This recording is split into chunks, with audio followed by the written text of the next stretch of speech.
Welcome to the latest Zoom call. For the second time, we're going with a Zoom stroke punters challenge, and due to the new format, we're going with this owner, trainer, and kennel hand idea, which hopefully there'll be a fair bit of rivalry and ample opportunity for Mickey taking, depending on who comes out in front.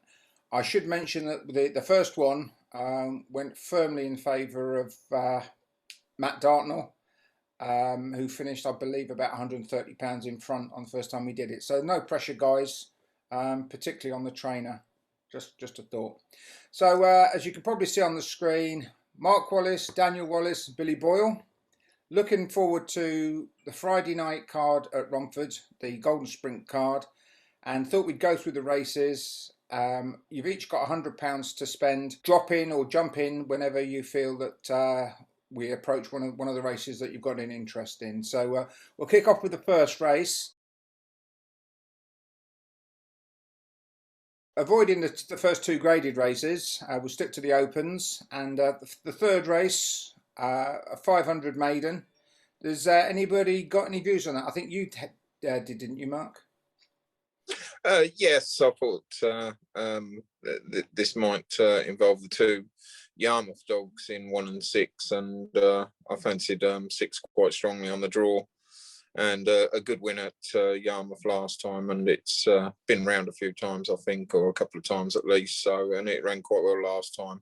Looked to going to have a good chance out wide. Adamant and Rumble. Fair enough. Yeah, we'll hopefully get everybody off to a nice winner. You're obviously confident enough on your other bets that we've no need to stick any money on it. So we'll move on to the second race, second heat of the maiden. And I think you've got, is it 11 runners tonight? I think Daniel knows. Daniel's more clued in. I think it was nine runners. Oh, 9, is it? 9. I think so. Yeah, and you've got the first two in this fourth race. So Daniel, what are your thoughts about this particular race? I think we've got 2 in it, Onyx Penny, Saffron Smash. I think both of them would definitely be up to winning a maiden here. The bitch in 1, she looks a real nice bitch. Ran well in the first round of the Golden Sprint, but knocked out in the semis. And these two trialled together back in February. And Onyx Penny beat Saffron Smash 2 lengths. But he didn't run the track that well. You know, first look round, he'd probably find a bit of time. I think he'd find a bit of time on the trial, like, you know. Yeah.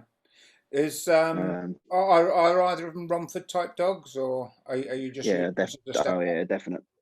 Yeah, no, they would both suit Romford. They both got loads of early. Yeah. They're both 2770 sort of dogs around Henlow, but they probably wouldn't want no further than Henlow 460. You know, they're probably more suited to Romford, really. Okay, and of the pair, do you fancy either of them to win it? I think they could both go well. They'd be hard to split. Their Henlow form's pretty similar, really. But obviously, I think the bitch in 1 would be favourite to win, probably. It's top grade around there, you know. But I think Saffron Smash has got a good draw. I think he's probably got the best draw. So I take it that there's nobody punting on this one. I'll make one quite a decent bet, Floyd. Probably one of my bets. Okay. She's a great bitch round there. It's a bit of a drop in class for her compared to what she's been competing in. I don't think she has to lead either. I think if she can turn even behind 2 or 3, I think she'll still win. I think out of Mark's pair, I think 6 is definitely the better drawn of the 2. I don't expect 1 to be much of a prize, maybe around the 5 to 4 mark, but I think it's quite strong at that sort of price. Okay. So what are you decided to go for your acca or your treble in the end? I'm going to stick. I fancy 4 dogs, all in the red box. I think there'll be around the even money 5 to 4 chance. So I fancy doing an accumulator with a 4. That would be the first one. That's fair enough. That's Speak Out Ada, yeah. Okay, yeah. Moving on to the third race again, which is another heat of the same maiden, or as I said, the 5th race, the 3rd heat. And again, Mark, you've got a runner here, Bale McCoy in 4. Yes, this is a really nice pup, Floyd. He's you know, he's only had the races that you can see on the card, an August 19, but was awfully impressive on Monday at Henlow, 27.69 as a cracking run, and trialled the week before round Romford, 24.40 first look, which we're pleased about. Looking at the race itself, he's surrounded by sort of three A1 inform A1 dogs, Romford dogs, so that's not going to be easy. Lemon Devon, Tickety Fizz, and sorry, not Lemon Devon, Tickety Fizz, Kilara Sapphire, and Keyfield Grace are all running and winning A1, so it's probably the hardest of the three heats. And Trap One Lemon Devon is no back number. That's a fast Henlow dog of Jason Bloomfield's, you know, and 6 is hard to fancy, being sort of middle grade at Harlow. But he's a real nice pup, this Rail McCoy. You know, he's improving all the time. He's going to have to improve again to win this, and it looks like a race to the bend. If he can get to the bend in front, I don't think he'd get caught. He as I said, he's improving all the time. But this is probably the toughest of the three heats. Yeah, I mean, to me, he looks as though he's probably going to be open to more improvement than anything else in the race, wasn't he? I think if we trialled him again, I'd expect him to do sort of 24.10, 24.15 sort of time. You know, he seems to be improved. You can see his Henlow times. He's gone from 27.90 to 27. That's a great run around Henlow. You know, so his first look at 24.40 at Romford. You know, you think he'd find another 30 spots on that, but it's a race to the bend, and he needs to beat 3 and 2 and 1 to the bend, and 5 has got good early. So you know, if he could trap in his best style, but certainly one for the future, whatever happens. Okay, did you have a particular thoughts on that, Billy? I'd kind of share Mark's views, really. It's one of the better maiden steads on the night. A few progressive types in there, and a few dogs, you know, quite lightly raced. So as much as there's a bit of untapped potential. I think Mark Dog's the one there that's probably got the most improvement. It's going to have to come forward from that first look, but you know, you'd fully expect them to as well.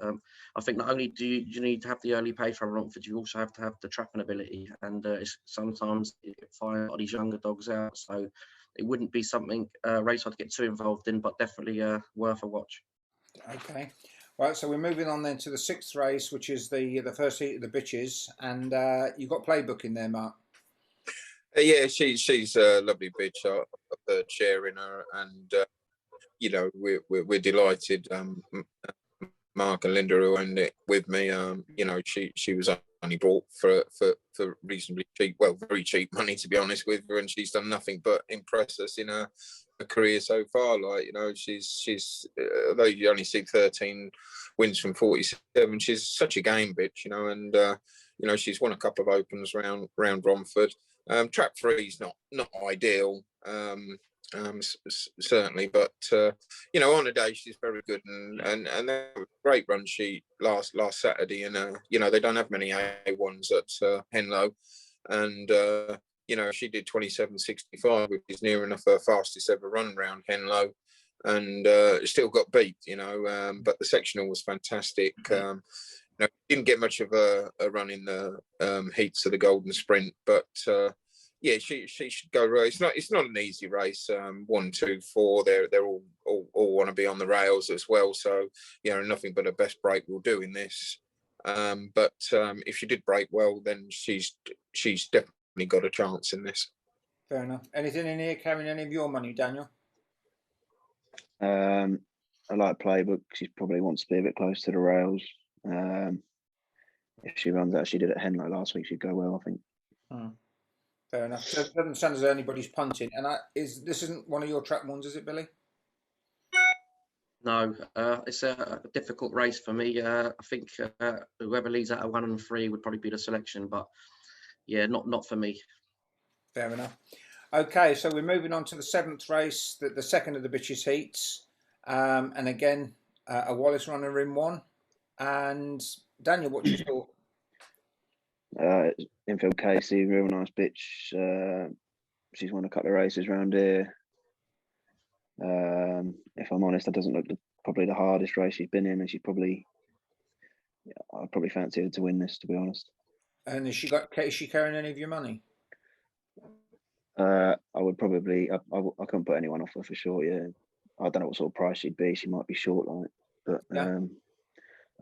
you'd have to fancy her in this race, I think. So is she carrying your money? You're not telling me. She will be. I like it. I like her. I think Raoul McCoy could be a fair bet, you know. So Okay, so probably maybe the pair of them, you know. you've only got 100 quid to play with. Yeah, well, I might have a treble or something. Oh, okay, all right. Well, I'll leave you to it. He'd Billy, be in what it. are yours? Yeah, this is my second selection in my accumulator. I put her in my tissue around the 5 to 4, 11 to 8 mark. I think it's Mark's best chance of a winner. Maybe one a bit later. It's a bit of a downgrade for her in terms of what she's been competing against, and I think she's desperate for the red box, so she's got everything going for her. So yeah, she's my second one in my bet. Yeah, well, I think I've sussed out who Mark's selection is, because I think I've seen his betting style in the past, and he's an all-in kind of guy. So I don't think this is the one. But would you put anybody off backing him, Mark? Oh, certainly not. You know, she's got a draw. You know, it's not as strong as the British race. You know, it's not easy, but you know, it's certainly a good chance. I think she'll be short, and I wouldn't put anybody off. You know, she's quite a game bitch. She ran very well last time in the heats of the Golden Sprint. She was a touch unlucky not to qualify behind Aero Madrid. She was only beaten a length 3/4, but finished out the places in fourth. You know, she ran like that again, and she'd be really tough to beat. And she's had a break for a couple of weeks, and I felt like she needed, you know, maybe needed a little break, you know, because she'd had a few races sort of come a bit quick for her, like. But you know, so she'd go well freshish sort of thing. You know, she'd have a real good chance on this. Excellent, excellent. Right, Billy, we're going to the sprint final, and you're first in. Yeah, so it's an interesting final. 6 is absolutely on fire, the dog. The time it clocked as well last time is phenomenal. And I thought 5 was quite eye-catching in defeat as well. So, you know, for me, a 6 and 5 against the field. If I had to have a bet in the race at the prices, I may favour 5 over 6 if it's around the 7 to 2, 4 to 1 mark. But again, you know, sprints are not really my forte, so I wouldn't want to get too heavily involved. But it is a cracking final there. Yeah. Anybody else have a view? I think six should win if it runs anything like it has done. Yeah. The last few weeks, I think it'll be able to beat. Yeah, been in cracking form, hasn't it, for Belinda? I think he was. Yeah. We had him up as the performance of the week for Romford last week, which takes him to him when we're competing against Golden Sprint finalists. But okay, so pretty much 5 and 6 thoughts on that one, and then moving on to the Quicksilver final over the 575. Desperado down in trap 1, Ivy Hall Sky High in 2, and of course Hope's Doggy in 6. Now this is one for the trainer to unravel for me.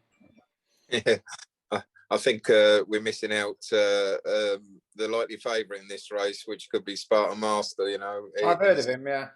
Yes, yeah. So you know, to be fair, it did well to just qualify last week, Spartan Master. You know, and you know, if you went straight by the heats, you probably favour our Ivy Hill Sky High. You know, he was the quickest one. Great sectional, 13:53. But the problem he's got to get around Desperado Dan. Now Desperado Dan won last week, you know, but he's not quite in the same sort of scintillating form he's been in, you know, last year and previously. But he's still a devilishly tough dog to pass, you know, and that's will be Ivy Hill Sky High's big problem is once it gets around Desperado Dan, you'd certainly be looking to see where Spartan Master is, you know, and you know, Bubbly Bollinger's, you know, put up a decent run beating Spartan Master line was quite impressive, like, but the time, you know, wasn't as quick as Ivy Hill Sky, and Bubbly Bollinger's got to get round 2 dogs this time in 1 and 2, which will make it hard for it. And you know, Sparkmaster's going to get a reasonable run there. Hope's Doggy definitely doesn't want to be in trap 6. He needs to be in trap 3 or 4. You know, he would need an absolutely flying exit from trap 6 to hold any chance. Not entirely impossible, I might add. You know, he is. You know, he's the sort of dog that might surprise occasionally. He's definitely fast enough if he got in front, and he ran very well behind Ivy Hill Sky, who led last time. It's a tough race, you know. Of our two, I certainly favour Ivy Hill Sky High, but the way the draws are, you know, it looks like one of those races. Literally anything could happen, you know. So we'll only be sort of fingers crossed and hoping that one of our two can win this rather than confident. Yeah, of course. And Daniel, can anything beat the track record breaker? I think it's a sort of race where whatever lead would probably be hard to catch. Like, you know, I think if any of the dogs led, they'd be hard to catch. I think 4 ran well last week. Did a fair bit of running. I think 3 probably wants to be in 1. He'd probably come across. I think a loss on the break, really. I think both of us probably need to lead. Fair enough. But if they do lead, they're both sort of 35 dead, 35-10. So that, you know, they're more than capable. Yeah. You still haven't had your bet yet. Are you holding this back, or you haven't decided yet? Yeah, I think Rail McCoy. Oh, Real McCoy. Okay. So how McCoy. much of your £100 goes on Real McCoy? I might have half of that, and I might have a treble. I might with infield Casey and maybe one other. Okay. Right. So Real McCoy, Casey. Yeah. And I'm going to guess. I might have a guess at who the other one might be in a second. Right. So moving on now to the 10th race. Billy, do you want to give us a view on the Golden Sprint final? Yeah, I think the John Joe dog in up the inside's a good thing. It would be my third selection. I wouldn't be too worried about the sectionals there because the dog hasn't really trapped yet, and I think it's the best draw for him and probably for the other finalists because the dog's absolutely reliant on rails, and drawn anywhere else he would have come straight across. You know, even the sprinter, the Shrew dog in 4, we know in 5. Sorry, we know how much earlier it's got, but it's done it right the last 2 times. Whereas I felt Bocco's hasn't done it right yet. You know, has managed to lead up. I think any kind of a level break, I expect one to lead. If not, turn up the inside of 4 or 5 and probably be too good from down the back. So I'm quite strong on red in the final. I got the impression looking when the draw was made that Patrick probably had a big sigh of relief when he got the red here, I would have thought, because he seems to me a dog that gets faster and faster the closer he gets to the bend. So on the, at least if with nothing on his inside, he's got that opportunity to power up on the inside. Whereas if he had dogs there, he may not get the run, mightn't he? Did Mark? Did you have a view on it? I think it's the ones to lose. I can't. You know, sometimes when you see a short price favourite like that, or if we had one ourselves, you're thinking, cool, what's the dangers? How can he get beat, sort of thing, you know? But every time I look at this race, I just can't see him getting beat, if I'm honest. He's different class. Shrewd Call's a great sprinter and has run really well, you know, fantastically well. But, you know, if the two went round together, the one's just in my opinion, is 30 spots faster, like, you know, and it's just his race to lose, in my opinion. You know, looks a real good thing. Yeah, I mean, he's got 23.63 on his card in the semis, and I think that's his 3rd fastest time. I think he's been faster than that twice previously. Have you got any disagreement with that, Daniel? No, I really fancy the one. Yeah. I think he's the fastest dog in a race. I think a level break and he would win, definitely. You know, and I think you can get 11 to 10 sort of even money. I think that's a good price. I think he'll win. Fair enough. Which, just before we can move on from this race, just gives me an opportunity to just sort of point out what was behind me, which of course is a famous Wallace Golden Sprint winner. Now, he isn't wearing the Golden Sprint jacket on that occasion because this was the better picture of trainer and dog. And we already had the discussion. I don't know if you were here for that one, Billy. You worked out who it is? I think that might be Blonde Snapper, would it? It would be, yeah. Yeah, the little snapper. You And can't. and a younger, skinnier Mark Wallace. I don't think he's changed an inch. I really don't. 8 years ago now. Yeah, so yeah, it was a fabulous occasion, Floyd. You know, the dog had just come back from serious injury, and you know, we decided to go the Golden Sprint Derby route, which many people said was crazy sort of thing, you know. But he won the Golden Sprint, and of course, famously, a couple of months later, won the Derby. So you know, it was great dog, and you know that. You know, can't believe how handsome that trainer is in the background. His age. Yeah, mind you, I was going to say that the kids would have been a fair bit younger and brought you a good deal less grief at that stage. I would have thought. Oh yeah, the pictures of the kids when we did win the Derby on the, you know, when we was doing the lap of honour that day. You know, we keep showing them those pictures. They were really cute then. Look how they turned out. Yeah. Yeah, I was just trying to remember. Wasn't it a broken wrist that he had before he even won the Golden Sprint? Yeah, you know, the year before he was favourite to win the Derby and got knocked out in the qualifying or first round, whatever it was, you know, which was a disaster. And you know, he broke his wrist, but he won the you know, the classic at Sunderland, which is what that picture is, of course. Yeah.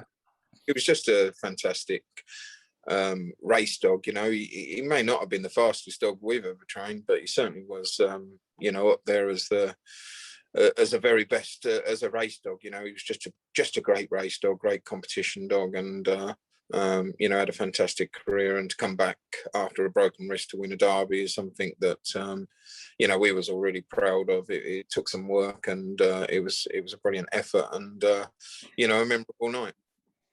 Yeah. Of course, he's sort of dispelling this thing about there being Romford dogs and Derby dogs, and he kind of disproved that, didn't he? Because he was a champion on both. It was great to win that second Derby, and after watching Cheltenham yesterday, I'm turning one of my paddocks into a horse paddock, like, yeah, and I think I'm going to apply for my trainer's license to see if I can get a Cheltenham winner next year or two. It's funny because I remember visiting Paul Hennessy back in the sort of Mr. Pickwick days, and he sort of, you know, boasted that he got all his dogs fit on the race course, and to think all those years ago that it would have he'd have ended up going on to win at Cheltenham. You know, fantastic record. I don't think anything similar to that has ever been done, has it? It was certainly the highlight for Cheltenham so far. I mean, it was fantastic. Great that the Greyhound world got such exposure through that win with the horse, you know, and the joy and the jockey. What a character he was, you know. So it was brilliant, you know. And yeah, you know, it's joking aside, you know, I did always fancy training a horse or two, but I'm absolutely clueless. So I think that's something maybe for the back burner. Yeah, I was going to say, I think it probably financed a few St. Patrick's Days for a few Greyhound people anyway. It certainly did, yeah. Okay, right, moving on we're on to the 750 final, the 11th race, and just checking down. Anid News in there, 3 Paul Youngs on the inside. Billy, what's your thoughts? It's quite a very good competitive final for me, and you know, I quite like these types of races. I thought out of all the semi-final winners, for me, Trap 2 was the most eye-catching. Probably wouldn't be as you know, as popular a winner as some of the others, but I felt she was the most impressive. She'd definitely get a bit further, and I think, you know, if you can get around the 7-2, 4-1 mark, that would be kind of my bet. I thought 3M's has come back to form now. You know, running a lot better than she was. She was quite eye-catching Toaster against Smallmead, and she ran ever so well again last week. So it's nice to see her, you know, hit a bit of form. It is a great final. We know, you know, what Mixed Little Gem's about. She can get loose on the outside. Red Star Rennie again is another potential marathon superstar. I thought Flattered to Deceive a little bit last week on the run-in. Seemed to have every chance and just didn't quite get there in time. If I was to have a bet, I would probably play the bitchin too. She's in rip roaring form, and she probably will be a bigger price than what she should be. Anybody else with a view? Yes, I think if there was a bet to lead after the first lap, 400 meters, then I'd certainly be having a good bet on Annie News. I think she's certain to lead in this. We was really disappointed that she didn't quite get home last week. Not quite. She did cramp slightly. It was a chilly night. But also Bubbly Angel ran really well, and I think we're forgetting that Bubbly Angel ran I Am Royal to 3.5 lengths the week before, which was a cracking run because that was a very, very good marathon open with Mixed Little Gem back in last place. It was a really decent marathon, and I think Bubbly Angel ran ever so well to catch Annie News and pass her quite easily. But to say, I bet she did cramp a little bit. And it was her first run for a couple of weeks, so I'm hoping she'll be a little bit more forward. And I think she's a certain to lead. And sometimes when you're bowling along in front and everything, then they're not always hard to catch around the tight tracks like Rumford and everything. So she's got to get back to that winning maiden time of 47.16 if she wants to win this, because that's the kind of time you're going to have to do to win it. But it's an absolute cracking race, and it's one of the highlights on the card. Red Renee, obviously, that's such a fabulous marathon runner. He is a real good race, and we'd be a half decent price, I would imagine, to win this. But we're hopeful she'll go better than last week. Fair enough. And I'm taking it this isn't your final leg of your treble, then, Daniel? No, it's not. No. Like what Dad said, I think she probably got a good chance of leading. She did cramp last week.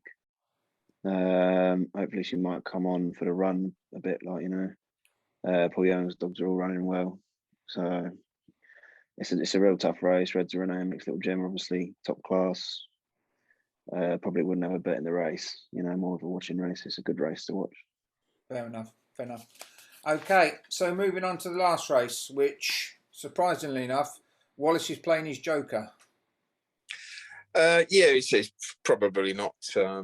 It leaps out of me on the page. I am Alexi Trap 1. That run where she did 34.93 back in the early part of the year. She's had to switch around to a couple of tracks. Probably wasn't suited to Central Park last time. And but running a cracking race at Monmore behind Velvet Juliet the week before. She loves Romford. She's been away from there for a little while. She's quirky, as we know, and if you bet, you've always got that chance with her being a bit quirky. But quirky, but she's a lovely bitch, and a strike rate 11 from 21. We'll take the fact that she can be a bit odd at times. Yeah, Drooper's Edition. It didn't have to do some running last week. Drooper's Edition. When it was behind, and that's a big danger to her, of course. But two's not the quickest starter. I think one can get round in front and hold off both 3 and perhaps even one of the outside runners that they both run on quite strong. So, but I think if she gets on the bunny, she'd be away and gone. What would you price her up at? I would have my all my sort of money on her sort of thing, yeah. But equally I wouldn't really want to back her at odds on against Drooper's Edition. I'm hoping Drooper's makes her a 6-4, 7-4 chance. If it is, then I'd certainly be playing my money on her. But if she was odds on 4-5, 4-6, I certainly there'd be a no bet for me. Good point. Very good point. Daniel, I take it. In fact, I'm guessing you two are both in on her as well, are you? As part of your. Yeah, she'd probably be my last one. Probably wouldn't bet her on her own. I wouldn't. I probably wouldn't be all in on her, but she's definitely worth having. She's got a great chance. The 34.90, I think, would probably win. She loves trap 1. She likes to switch. Yeah. And I think she's just got the 3 to beat. Really, I think I don't know what sort of price she'd be though. No, I'm not really sure. Well, Might be too short for a bit. you're probably going to be sweating on your treble at this stage. And Billy, I take it this is your final leg, is it? Yeah, I had her in my tissue around 11 to 8 mark, and again, I think I prefer her over this kind of distance rather than further.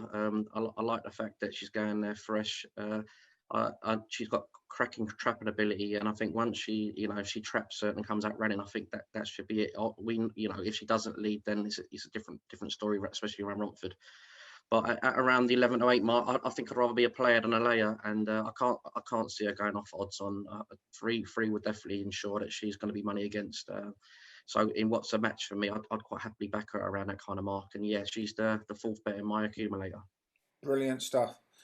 Gentlemen, we're done. Thank you for that. Obviously, there will be total humiliation for at least one of you, or maybe two, maybe three. We'll wait and see. Yeah, it should be a good card, and hopefully we can do this again some stage. Yeah, no problem.